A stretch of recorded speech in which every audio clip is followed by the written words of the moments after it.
নমস্কার সবাইকে, আমি দীপন নাথ। আপনাদের সবাইকে দীপনস লার্নিং হাব ইউটিউব চ্যানেলের আজকের এই নতুন ক্লাসে আমি আপনাদেরকে স্বাগত জানাই। তো আজকের ক্লাসে আমি কম্পিটিটিভ আসাম পুলিশ এবং এডিআরই 3.0 এক্সামের জন্য কিছু জিকে জিএসের এমসিকিউ নিয়ে এসেছি। তো এগুলি আগন্তুক এক্সামের জন্য খুবই ইম্পর্টেন্ট হবে। আশা করি আপনারা ক্লাসটা শেষ পর্যন্ত দেখবেন, আর ক্লাস শেষে আপনারা কমেন্ট করতে ভুলবেন না, ঠিক আছে? ক্লাসটি কেমন লাগলো এবং আপনারা আপনাদের বন্ধুবান্ধবদের কাছে শেয়ার করবেন, ঠিক আছে? আর যদি পিডিএফ লাগে তাহলে আপনাদের পেইড ব্যাচে জয়েন করতে হবে, অনলি 99 রুপিস আপনাদেরকে পে করতে হবে, ওয়ান টাইম ফিস, ঠিক আছে? তো চলুন শুরু করি। দেখেন, নাম্বার 1 কোয়েশ্চেনের মধ্যে কী দেওয়া আছে, what was the shape of the coins of the Ahom kingdom. কি বলছে, আহোম রাজ্যের আকৃতি কী ছিল? এখানে 4টা অপশন দেওয়া আছে। সো শুদ্ধ উত্তর কোনটা এখানে আমি দিয়ে দিয়েছি, ঠিক আছে? আপনারা কমেন্ট করবেন যদি পারেন, ঠিক আছে?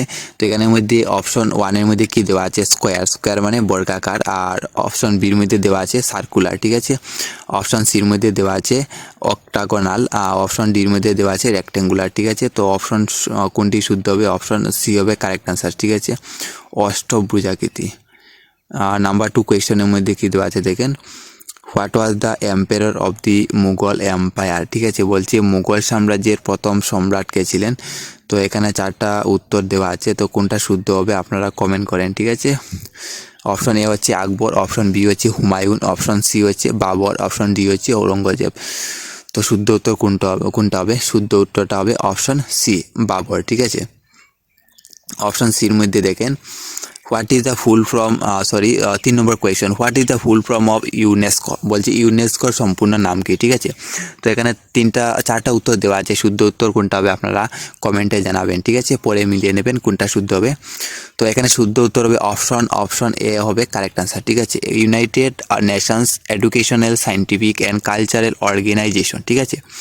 নেক্সট কোয়েশন দেখেন, what is the headquarter of UNESCO. বলা হচ্ছে ইউনেস্কোর সদর দপ্তর, হেডকোয়ার্টার কোথায়, ঠিক আছে? তো 4টা উত্তর দেওয়া আছে, একটা শুদ্ধ হবে, ঠিক আছে? তো কমেন্ট করেন, আপনারা দেখে নেবেন পরে মিলিয়ে, ঠিক আছে? শুদ্ধ হয়েছে কিনা। এখানে শুদ্ধ হবে অপশন সি, প্যারিস, ঠিক আছে? অপশন সি হবে কারেক্ট আনসার, ঠিক আছে? নেক্সট দেখেন কি দেওয়া আছে, what is the currency of Japan. বলছে জাপানের মুদ্রার নাম কি?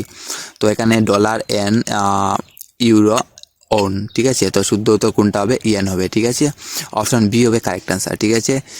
আপনারা শেষে কমেন্ট করে যাবেন কটা শুদ্ধ হলো আপনার, ঠিক আছে? নেক্সট কোয়েশন দেখেন, what is the capital of Australia. বলছে অস্ট্রেলিয়ার রাজধানী কি?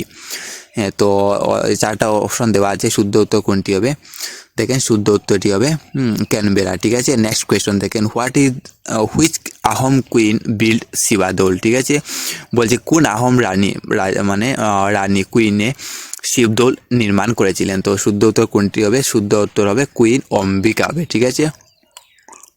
নেক্সট কোয়েশন দেখেন, what is the first Assamese short story. কি বলছে প্রথম অসমীয়া ছোটো গল্প কোনটি? তো শুদ্ধ উত্তর কোনটি হবে? 4টা অপশন দেওয়া আছে, আপনারা কমেন্ট করেন, ঠিক আছে? এখানে শুদ্ধ উত্তরটি হবে লিতিকাই, ঠিক আছে? নেক্সট কোয়েশন দেখে, who wrote the first Assamese short story Litikai, ঠিক আছে? নেক্সট কোয়েশনের মধ্যে কি আছে, প্রথম অসমীয়া ছোটো গল্প লিটিকাই রচয়িতাকে, এটাকে লিখেছিলেন, এটার রচয়িতা হবে লক্ষ্মীনাথ বেজবরুয়া, ঠিক আছে? নেক্সট কোয়েশনের মধ্যে কি দেওয়া আছেন দেখেন, in which year was Litikai written.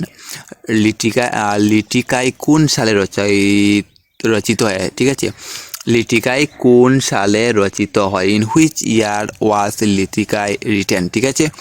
তো শুদ্ধ উত্তর হবে অপশন সি হবে কারেক্ট আনসার, ঠিক আছে? 1889। আশা করি আপনাদের ক্লাসটি ভালো লাগেছে। আপনারা শেষে কমেন্ট করে যেতে ভুলবেন না, ঠিক আছে? যদি আরও ক্লাস লাগে তাহলে আপনারা কমেন্ট বক্সে জানাবেন। ক্লাসটি শেষ পর্যন্ত দেখার জন্য অশেষ ধন্যবাদ রইল আপনাদেরকে, ঠিক আছে? আপনারা ভালো থাকুন, সুস্থ থাকুন। নেক্সট ক্লাসে আবার দেখা হবে।